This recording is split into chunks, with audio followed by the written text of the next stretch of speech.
This is what, October 15th? What? 25th? Oh yeah, Tuesday's my birthday.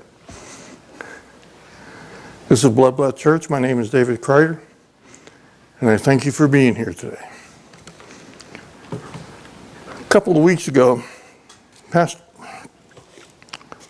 Rob came by one day and knocked on my door, and we haven't had fellowship like that for a while because he moved to the far side of nowhere, and it's just difficult. He works and to make time to get together like we used to, but this day he showed up. And it was a day that was not very much spiritually going on with me. I didn't have a prayer list of people who needed immediate attention or anything like that, so it was a light day. But then we got to talking about different things, and he was telling me about he's looking for a new house because like the 5G tower is going in and you don't want to live around the 5G tower because I guess that after a while you can read at night with no light on because you glow. So we're sitting there thinking about it, and it sort of seemed like, remember these three letters, CSA. I'll tell you about them later.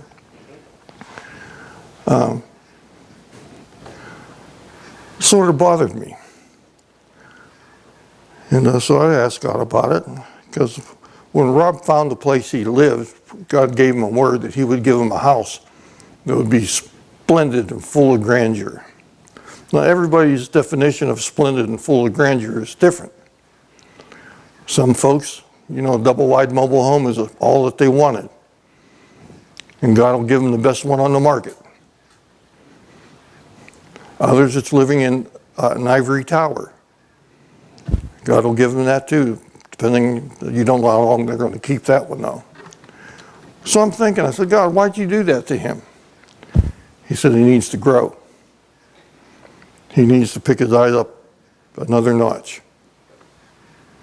He needs to redefine what splendor and grandeur is.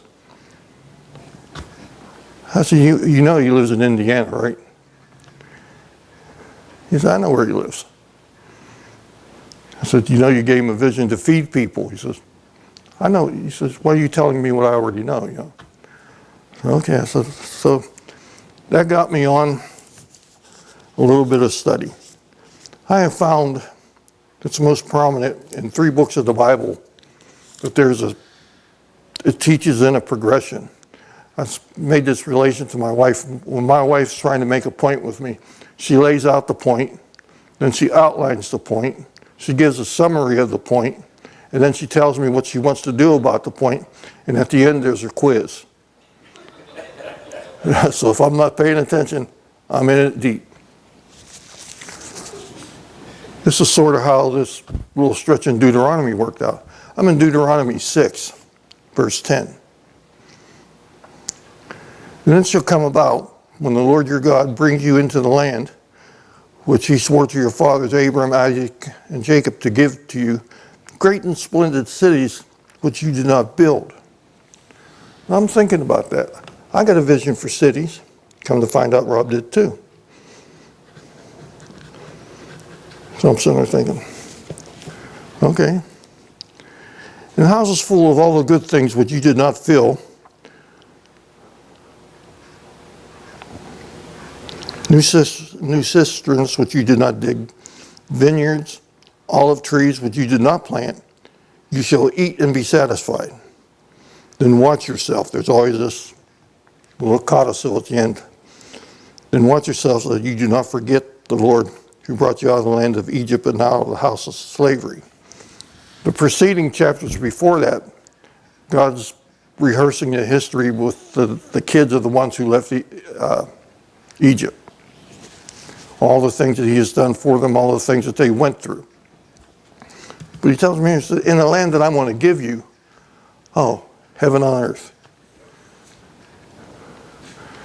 So I'm asking God, well, I have a vision for cities. I have a rough plan on how to work it out. And he said, but that's not my plan. No. What is your plan? And he says, that's good that you ask.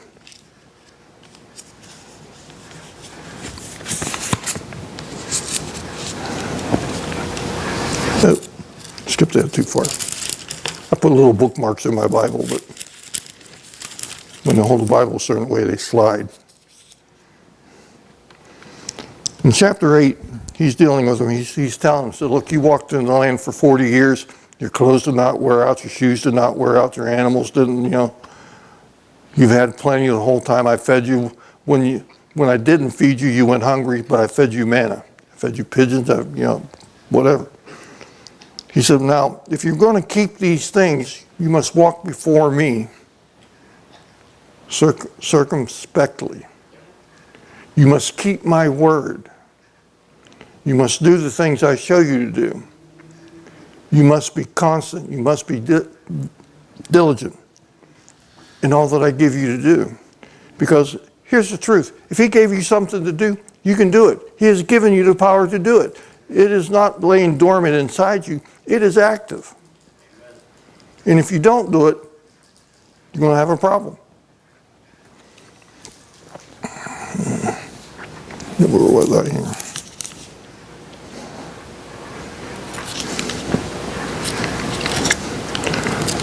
The Lord your God is bringing you unto a good land of brooks of water, of fountains and springs, flowing forth in the valleys and hills, a land of wheat and barley, of vines and fig trees, pomegranates, a land of olive oil and honey.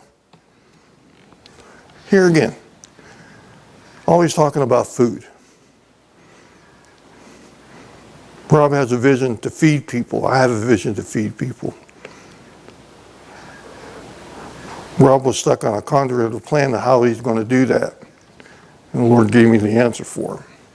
I'll tell him about it after. But God is interested. He wants you to be well fed as well as the inhabitants of the land, your brothers and sisters. Are you your brother's keeper? You're darn right you are. You cannot ignore a brother or a sister. And who's your brother or sister? The one that's close to by you at the time. Your neighbor, when he's in trouble. The Bible goes to great length when those 630 little codicils they added to the 10 Commandments. Says if your brother's ox falls into a ditch on a Sunday, get him out. Or if his donkey is weak, take the load off. A land where you will eat food without scarcity, in which you will not lack anything. A land whose stones are of iron, and out of those hills you can dig copper. We're going to get down here to Don's favorite verse. But you shall remember the Lord your God, for it is He who gives you the power to make wealth, that He confirms His covenant which He swore to your fathers, as it is this day. And it shall come to pass, if you ever forget the Lord your God and go to other gods and serve them and worship them, I testify against you today that you will surely perish. Like those nations that went before you, the Lord makes them to perish before you. And so shall you perish, because you did not listen to the word of God. God is I'm a wartime prophet. Anytime now I have visions where I see angels, they're all dressed in armor, carrying shields, spears, and swords. I had this vision. I said, God, what does it look like to be in this army with all these angels around me? Everybody know what a phalanx is? That's an early form of military formation where there would be 18 soldiers wide, 18 deep, form a square. And they had spears that are 18 foot long. So the first guy and thing, when they would march, he would throw his spear out. And then the next one would put his out across the shoulders of the ones in front of him. And it looked like a huge porcupine coming your way. It was unstoppable. For years they couldn't stop that formation. They couldn't figure out how. It would grind everything in front of it to its path. God showed me sitting in the middle of that. He said, that's what it looks like. You are surrounded by my holy phalanx. These angels will protect you and keep you.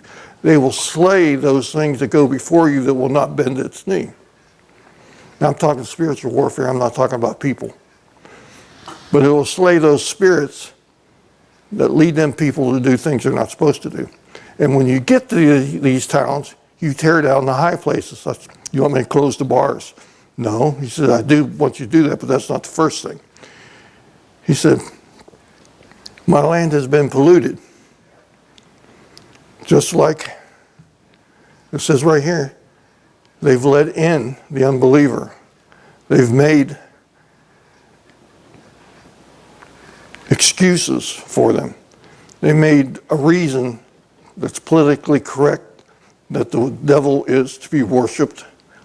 In the U.S. military now, you have Satanist priests on bases that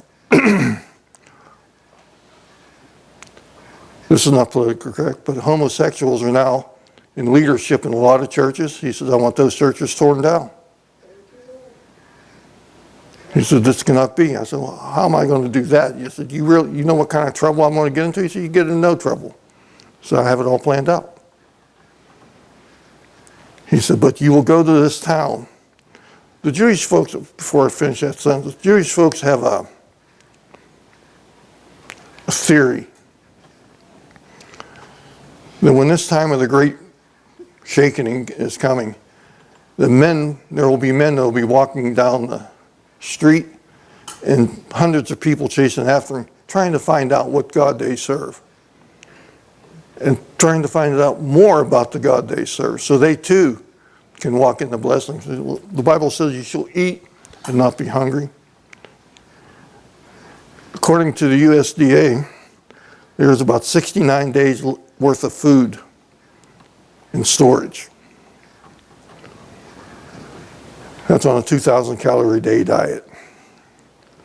That'll feed the population for about 45 days if there was like a total famine, like if the wheat crop would fail. Of course, now you can make flour out of potatoes and things like that, but they're having droughts out in Idaho, Oregon, Oklahoma. But he says, you'll eat and be satisfied. My people will eat and be satisfied. My people will feed other people. We got weak brothers and sisters that don't know that this is what they're supposed to do and what can be done for them. We will feed them and teach them.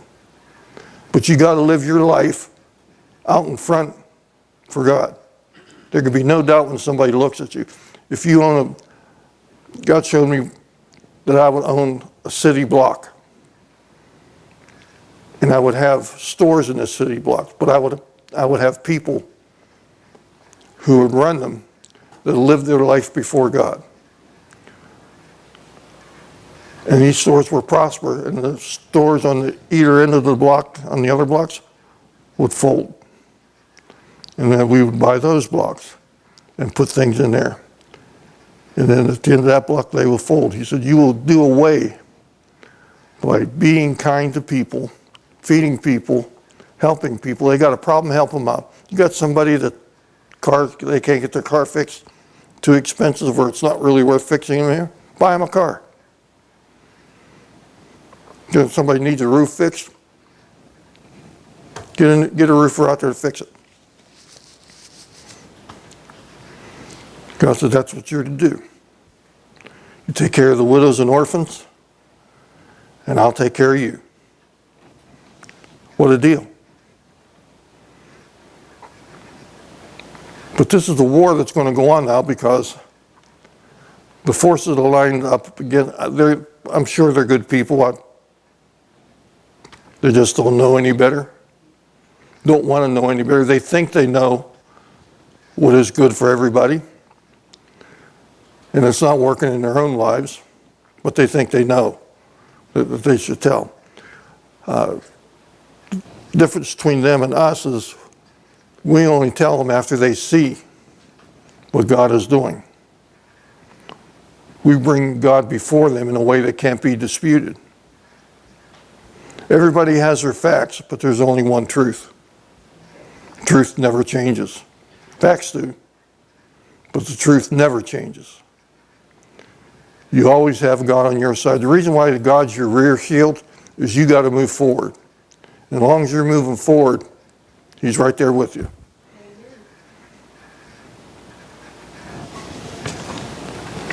And the reason you get this power to get wealth is to promote the kingdom of God. FedEx is going to be delivering you checks. I know. That's what I said. This covers, if you want to read this, you got to start at chapter 6 and go all the way to chapter 12. I'm just picking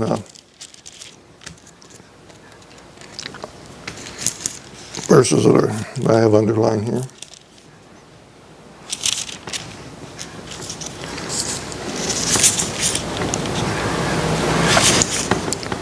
Now here's the part that reminds me of Deb. In chapter 11, no man will be able to stand before you. No, excuse me. Rob, every place on which the sole of your foot treads shall be yours. Your borders will be from wilderness to Lebanon, and from the river Euphrates, as far as the western sea. No man shall be able to stand before you. The Lord your God will lay the dread of you and the fear of you on all the land on which you set your foot, as he has spoken to you. You go to a guy who don't want to sell, and it's a key piece of property in what you're looking for. When he finds out who you are, God will visit him and tell him who you are. He will sell to you. If you listen to the commandments of God, which I command you this day, and the curse if you do not listen to the commandments of God, the Lord your God, but turn aside from your way, which I have commanded you this day, by following other gods, which you have not known. So see, I'm setting before you today blessings and cursings. Choose blessings. Every day you're going to make that choice. My doctors come and tell me, man, we can't believe your blood results. We can't believe how well I have none of the side effects that they were worried I'm going to have. I am tired. I get tired very quickly, and I don't have much stamina. I can't stand very long. But, I'm talking to this guy. He has the sores in his mouth, and he has blisters on his feet and his hands and all this kind of stuff. And I'm looking at Deuteronomy 28, and those are listed among the curses. I didn't tell him that because I looked at it afterwards, but I could see it working in his life. Somebody who says, I believe in God. I go to church. He goes to that Harvest Baptist church up there on the hill from us, which I don't know anything about them, how they believe. But if he's an indicator of what they believe, they don't believe very much. I went in to get my blood, and he goes into the cubicle to get his paperwork. Then I come out, and the lady says, I am so glad you talked to him, because the people at church, when they see him coming, they go the other way. Nobody wants to talk to him. I said, was he married? She says, yeah, but his wife don't want to talk to him either.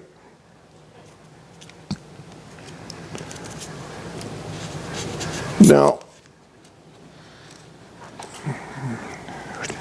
11:30. There's one guy in the Bible that we all know pretty much. Everybody knows Hezekiah. Hezekiah is facing a major, major problem. He has 185,000 Syrian troops around Jerusalem.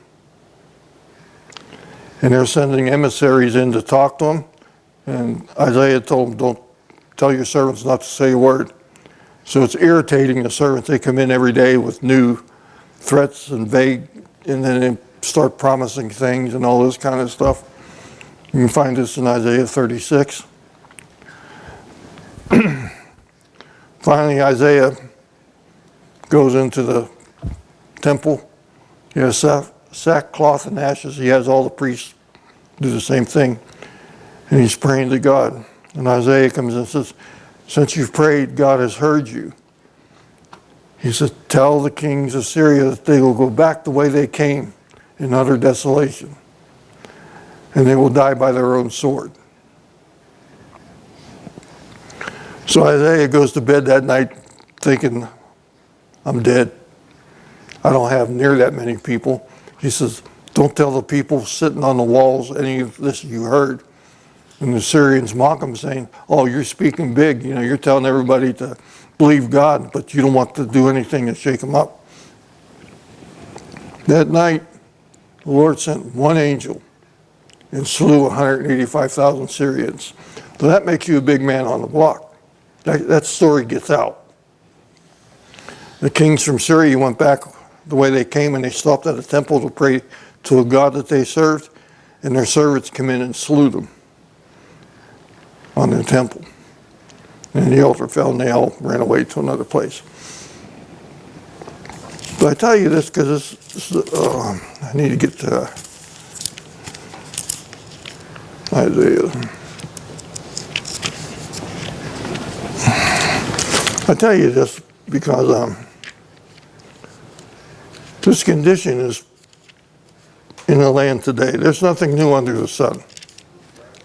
If it's been done before, it'll be done again.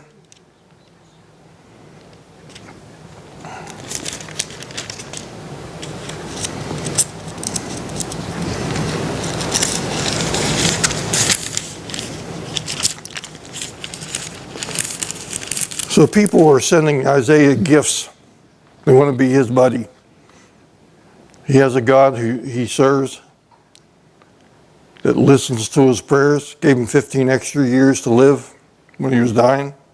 They sent him gifts saying they heard he was sick and now he's better and all that. And then the delegation from Babylon came. And they said, we've heard mighty things that you have done, Hezekiah. Can you show us around your palace? So Isaiah shows them all around the palace, all through his armories, all through his treasuries and everything. Then you got this dude, Isaiah, that comes in and says, you blew it, buddy.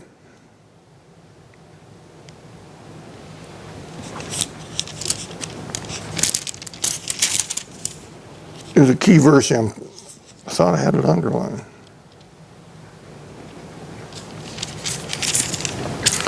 But anyhow, our government has a tendency to do this thing. Well, we can't solve it right now because it'll cause too much problem. I can remember in my lifetime, maybe 4 or 5 times, that they've had to do something with Social Security to secure it forever. The last time they did it was supposed to secure it to something like 2060, according to whomever you're going to believe that this is the last year there's going to be Social Security. If we don't do a major overhaul, we've got to double the tax and all this kind of stuff. If you're working with God, Social Security is nothing. God will provide. If he provided your needs before you got on Social Security, he'll take care of you after you're on Social Security. And he will bless and keep you because you're doing his work. I stress doing his work because that song that we just sang there, All for Jesus, All My Hopes and Plans, I got rid of them. It's taken me years, but I've gotten rid of them. And now I want to do this thing that God has showed me. I want to feed the people. I've always wanted to do that, but just never knew how. God just showed me a different way, his way. And his blessings go on forever. He said, I will bless you with the rain when you need it and sunshine when you need it. He said, if rain only falls on your land, so be it. And if the sun just shines on your stuff, so be it. You'll have lots of opportunities to witness. Probably to meteorologists, first of all, then to people in general. God says, I will take care of you. You're doing my work. I need you to have rich harvests so you can feed lots of people. I need you to own streets with businesses on that do godly business. I need you to tear down the high places, cut down the sacred oaks, which includes everything that goes against the Word of God. Sort of broke my heart the other day. He said, you know, there's churches that I'm really not ever even mentioned, except maybe in a song. He said, I have not been in them churches in years. So they need to go. I said, want me to tear them down? He said, yes. Don't destroy them, just take them apart. The materials can be sanctified. And then we can use them to build another thing. But take nothing from the altar. Destroy it. Because unclean lips have partaken of my cup, and foul mouths have taken my body. So you destroy them. So, okay. I'm going to be real popular. But anyhow, Hezekiah does all this, and Isaiah says, what have you shown them? He said, I've showed them everything. I showed them my house, my castle, my temple, my armories, my treasuries. And Isaiah says, since you've done these things, you're going to lose it all. Because you did not build this house. You did not build these armories. You did not fill these treasuries. The Lord your God did. And he says, when's this going to happen? He says, at the end of your days. Can you guess what Isaiah's words were? Well, at least in my time, there'll be peace. He's only concerned about his time, not the time for the future. God told me when I start building this thing, I should plan it to be still going on the day he comes, whether it be a week from now or 500 years from now. That work should still be going. I am fortunate I have a daughter who's hard-headed like her mom, who I can trust to see those things to be done. She believes in God. She's one of my part of my prayer team. I get down. I got 2 women at home that'll, pick me up. They look after me. God has blessed me. I got a church full of prayer warriors. I got intercessors back there that when I come to do something, if I'm running into a roadblock, I can go to them. I got men in this church that I can come to. I got young men. Chris is a young man. Chris will figure in prominently to a lot of things that he's not aware of yet. And it's not time to tell you. Just thought I'd tell you. But God is at war. He says, I will have my harvest, and I will have my lands and my church. He said, I will make the devil pay the 7-fold increase on everything that he's tried to steal from me, everything he's stolen. And God told me, he says, it is good that we read the New Testament and believe those promises. But he said, you find all those promises originally in the Old. One of the promises God made to his people was that I'll take the sickness from Egypt away from you.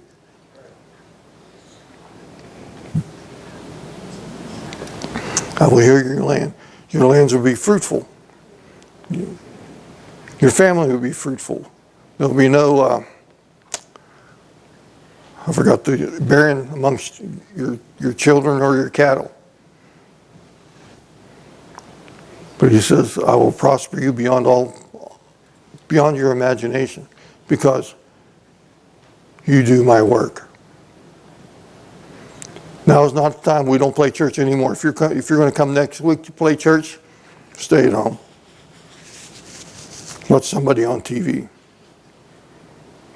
But if you're coming here to do something, then bring in mind what you got to do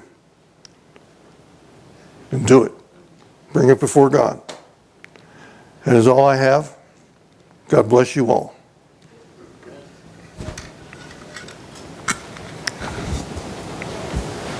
Let's stand, shall we? If any of you desire and hands laid on this morning, you can come.